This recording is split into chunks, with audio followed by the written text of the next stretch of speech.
In about 4 minutes, I'm going to tell you the one thing that separates first-time buyers who actually get into homes in 2026 from the ones who spend the next decade confused. They are not just working hard enough. And I warn you right now, it's not what most people expect to hear.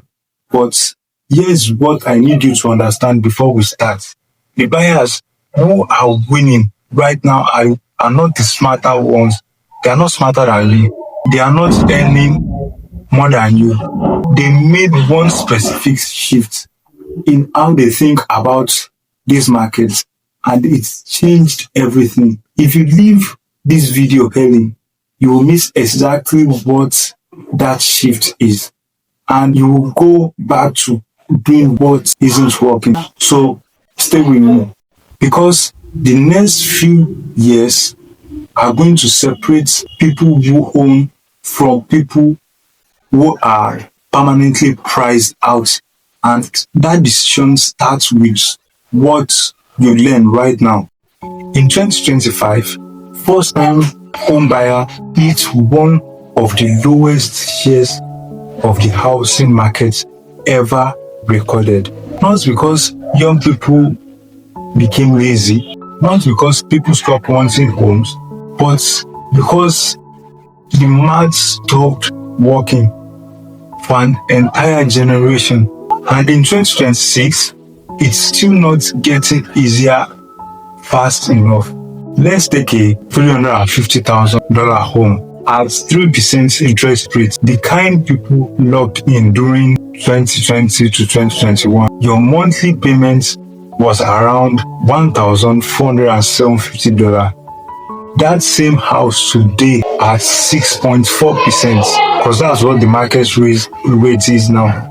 At 6.4%, you are paying about $2,200 a month.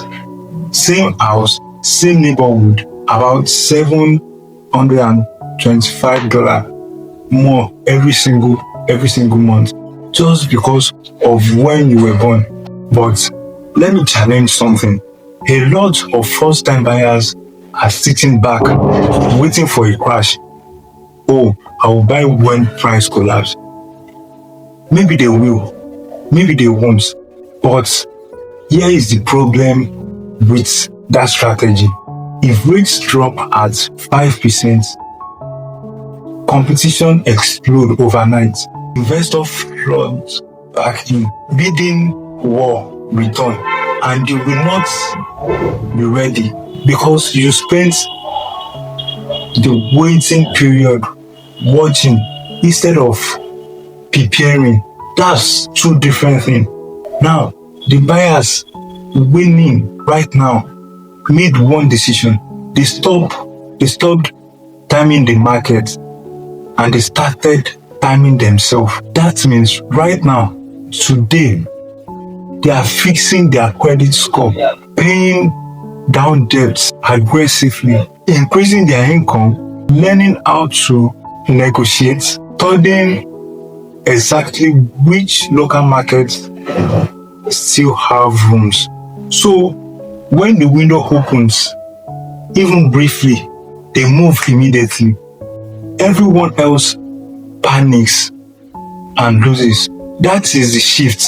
And it's the difference between owning in 2026 or 2027 and still renting in 2030.